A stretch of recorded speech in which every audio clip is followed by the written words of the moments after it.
it is not his responsibility.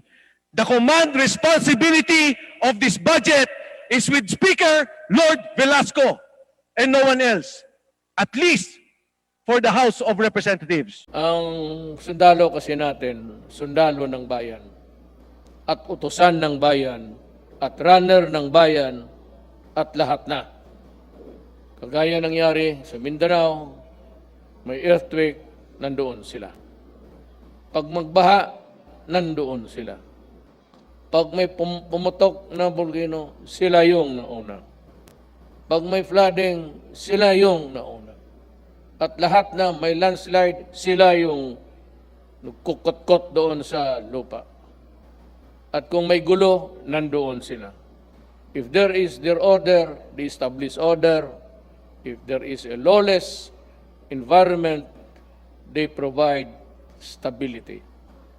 Ang sundalo natin, atong mga sundalo, they are everything.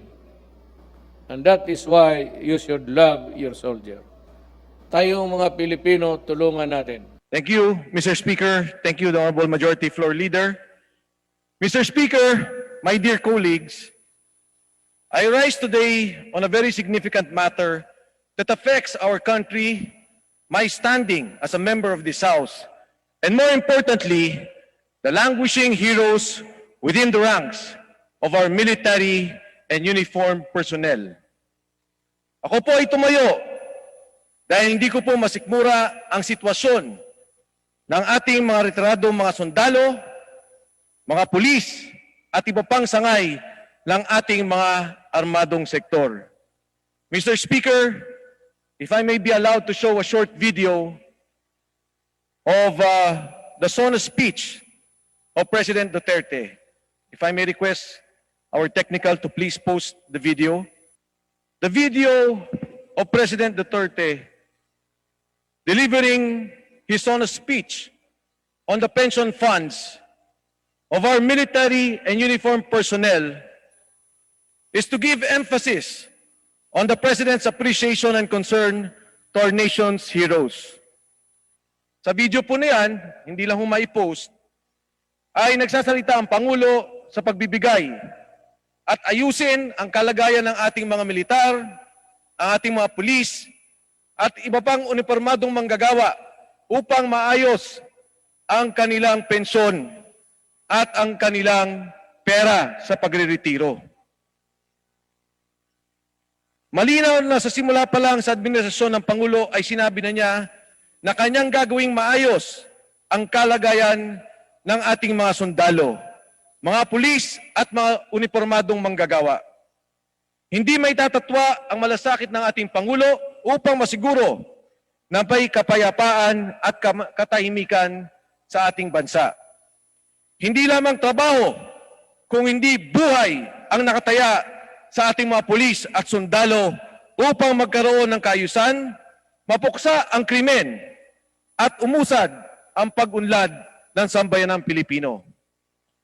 Kailan lamang ay naglabas ng statement ang Department of Budget and Management ukol, and if I may quote Mr. Speaker, 2018 pension differentials for retired military uniformed personnel. Dito sa kanilang nirelease na statement ay sinabi nila, and if I may quote, upon submission of the National Expenditure Program to Congress, 172.9 billion was proposed under the Pension and Gratuity Fund, or PGF, to partially fund the payment of the 2018 pension differences for our military and uniformed personnel. However, the PGF was significantly reduced to 152.9 billion, or a difference of 20 billion when the General Appropriations Act was passed, which largely affected the payment of the 2018 pension differentials. Ang isinumite ng Department of Budget and Management ay 172.9 billion pesos. Lumabas po ang pondo under the General Appropriations Act, 152.9 billion. I now ask the leadership of the House Speaker Lord Velasco, why did this happen? Paano natin pinayagan na ang pensyon at gratuity fund ng ating mga pulis, ng ating mga sundalo, ang mga Coast Guard, ang mga taga Bureau of Fire Protection at mga jail guards ay mabawasan? Bakit natin pinakailaman ang dapat nilang tanggapin pag sila ay nagretiro at ang pensyon nila buwan-buwan para sa kanilang pamilya? Sa gitna ng pandemya at paghihirap ng ating mga kababayan na kung saan ay humahanap tayo ng ayuda pangtawid ng kanilang pamilya, ay kukunan natin ang pondo ang mga tao na nagsilbi sa bayan, nag-alay ng buhay at nagsakripisyo para sa ating kapayapaan. Tama, kinuwaan ang ginamit kong salita dahil marami sa ating mga kasama ay walang alam tungkol dito. Not even DBM was aware before the President signed the budget that the budget for our military and uniformed personnel pension and gratuity fund was decreased, because if they did, they would have opposed Congress on this. Kung alam po ng DBM at nalaman ng Pangulo bago niya pirmahan, palagay ko ay hindi mapipirmahan ang pondong yan. Sa kadahilan ng yan po ang pinagmamalaki, ang tinutulak ng Pangulong Duterte. Walang alam ang Pangulo, walang alam si Secretary Abisado sa nangyari at siguradong hindi niya papayagan kung ang pensyon ng militar at pulis ay papakialaman. Section 24, Article 6 of the Constitution gives us the exclusive power from where an appropriation bill shall originate. Pero ang poder na ito ay dapat ginagamit ng tama at para sa interes ng taong bayan at hindi sa para pangsariling interes natin. Ang pangalawang tanong ko ay saan napunta ang pondong 20 bilyon na kinuha natin sa pension at gratuity fund ng ating militar, pulis at uniformadong manggagawa. Marami ang ginawang pagbabago sa budget magmula nang ito'y isinumite sa atin at nang ito ay maging batas.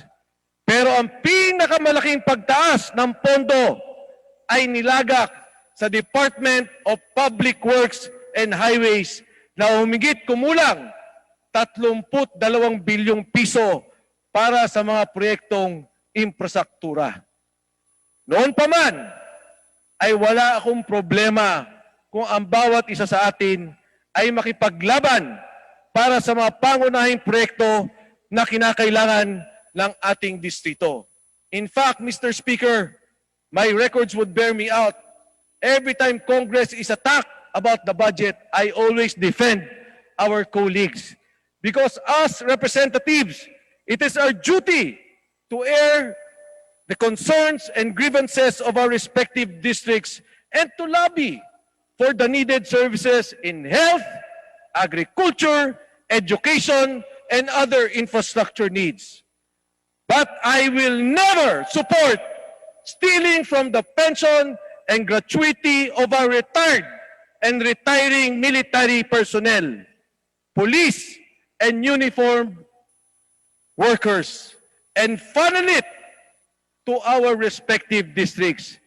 Hindi ko po papayagan na kuwaan ang pondo ng ating mga pulis at militar, lalo na po yung mga retirado, para lamang magkaproyekto tayo sa kanya-kanyang distrito.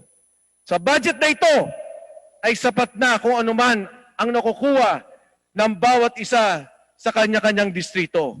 Kailangan pa ba nating galawin ang pondo ng ating mga sundalo at pulis? Hindi ko po nilalahat. At alam ko, I know very well for a fact, na karamihan sa atin ay wala namang karagdagang pondo. Pero Mr. Speaker, hindi ko matanggap na magagawa ng kasalukuyang liderato na mababang kapulungan na ito ang ginawa sa ating budget, ang ginawa sa ating mga pulis at militar, lalo tigit ang ating mga retirado. Ako ay nahihiya sa ating mga sundalo at sa ating kapulisan at sa iba pang uniformadong manggagawa. At dahil dito, binabawi ko ang boto ko sa Pundo o sa General Appropriations Act of 2021. It might be symbolic, it may not have an effect, but it is a manifestation of my sentiment of how we amended and manipulated the budget that is to the detriment of our military and uniformed personnel. Tungkulin natin po, hawak natin, naniniwala po ako, Mr. Speaker, na marami po sa atin dito ay may ganitong paniniwala at paninindigan. Hawak natin ang tiwala ng mamamayang Pilipino na gagawin natin ang tama at parehas sa lahat. Tungkulin natin na pangalagaan ang ating mga retiradong pulis at sundalo. Ang ating uniformadong sektor ng pandemya, sa gitna ng pandemya, at tulungan po sila bilang pagkilala sa serbisyo at sakripisyo nila. I see, Mr. Speaker, the chairman of the Committee of Appropriations standing up. I have my utmost respect for him and I know that he has worked hard. As chairman of the Committee of Appropriations, I know very well that there is also a Senate counterpart. But Mr. Speaker, I am sorry to say, even before he asked me